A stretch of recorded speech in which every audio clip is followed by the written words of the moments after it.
mungkin dari suku Minang ya. Oke, ini karena sudah memperkenalkan diri, saya juga memperkenalkan diri, nama saya Pak Jum. Ya, Pak Jum Susanto, terkenalnya lagi, tapi petugas yang ada di Anjung Sumatera Barat, Taman Mini Indonesia, pemandu dari Rumah Gadang. Ya. Nah, tadi keunikannya ya, Hanifah ya. Keunikan dari rumah adat ya. Suku Minangnya apa rumah adatnya? Kemudian keunikannya. Ya, keunikannya banyak kalau suku Minang itu. Keunikannya. Ini kan sukunya ya.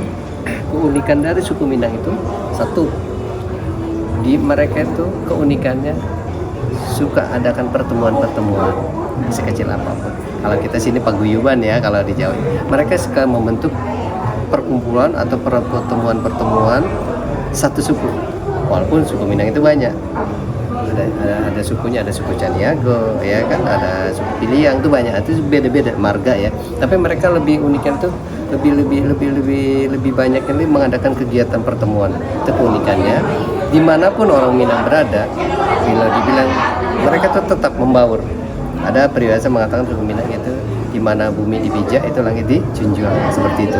Jadi mereka di mana mereka berada, mereka beradaptasi, mereka kompak. Itu keunikannya mereka. Kedua, mereka selalu memperluas kebudayaan mereka. Salah satu kulinernya, mereka mau promosikan kuliner. Ini loh masakan Padang, ini loh, di mana-mana rumah makan Minang itu kuliner ada di Nusantara, bahkan sampai mancanegara. Itu keunikannya. Dan keunikannya mereka itu lebih peka kegiatan-kegiatan seperti tahunan, acara kebudayaan, seperti misalkan dia menampilkan atraksi-atraksi, keunikannya juga. Dan mereka biasanya tidak punah. Mereka dari masa kecil ya sampai dia masa remaja, mereka dididik sama orang tuanya, lebih mengenal kebudayaannya, dan mereka lebih religius biasanya. Nah, dia religius itu lebih condong ke agama. Ada peribahasa Minang juga mengatakan sandi besarak sarak bersandi kitabullah. Nanti mereka condong pada agama kitab suci Al-Quran dan condong pada agama Islam. Mereka condong itu keunikannya. Terus kedua, kebudayaannya mereka juga tidak artinya dia tidak meninggalkan asli suku Minangnya walaupun dia berada dimanapun. Itu keunikannya. Tadi membentuk paguyuban, itu keunikannya dari suku Minang itu. Dan selalu kreativitas atau berkreatif ya. Bagaimana caranya kebudayaan Minang ini dicintai oleh se-Indonesia, se-Nusantara, bahkan sampai mancanegara.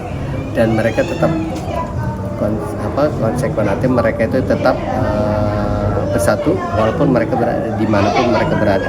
Tetap itu keunikan dari suku Minang ya, itu aja keunikannya. Apalagi? Itu aja. Makasih Bapak. Ya.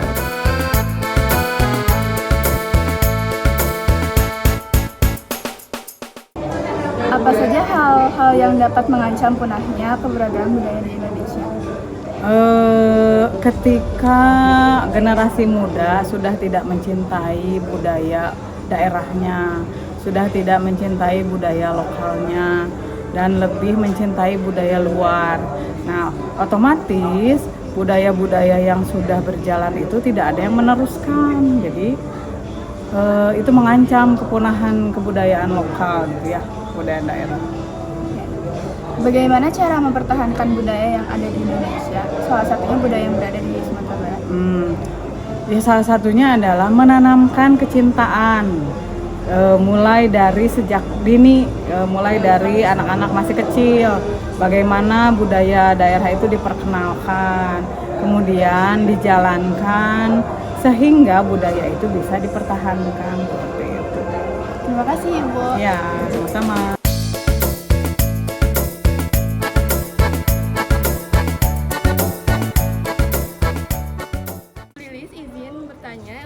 Pertama, yaitu ada apa saja hal-hal yang dapat mengancam punahnya keberagaman budaya di Indonesia?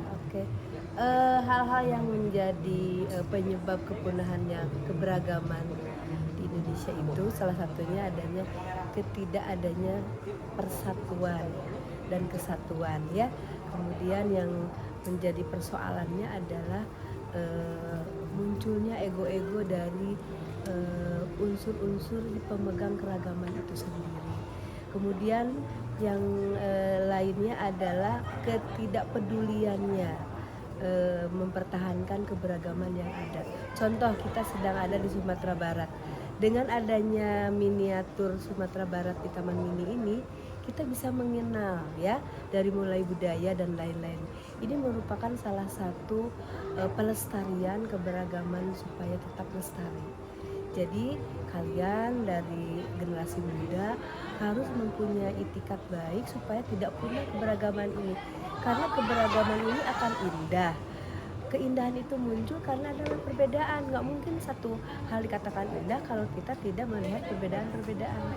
Tapi kalau perbedaan itu menjadi konflik, ya tidak akan terasa keberagaman itu ada, gitu ya. Jadi itu kalian mempunyai tugas dan tanggung jawab untuk mempertahankan keberagaman ini.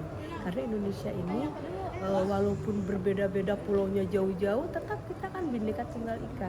Ya, itu yang menjadi luar biasanya negara Indonesia, sehingga penjajah pun bisa dikalahkan dengan tidak tercederai, ya.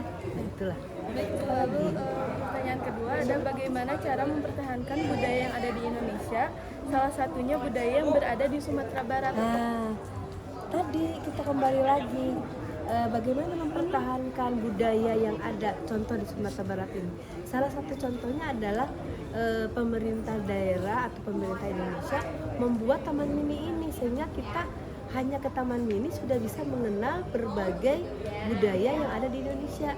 Contohlah Sumatera Barat ini, dia mempertahankan budaya di Sumatera Barat itu sendiri dengan membuat museum miniatur tentang budaya-budaya yang ada di Sumatera Barat, sehingga orang nggak bisa jauh-jauh, nggak usah terlalu jauh, bisa mengenal.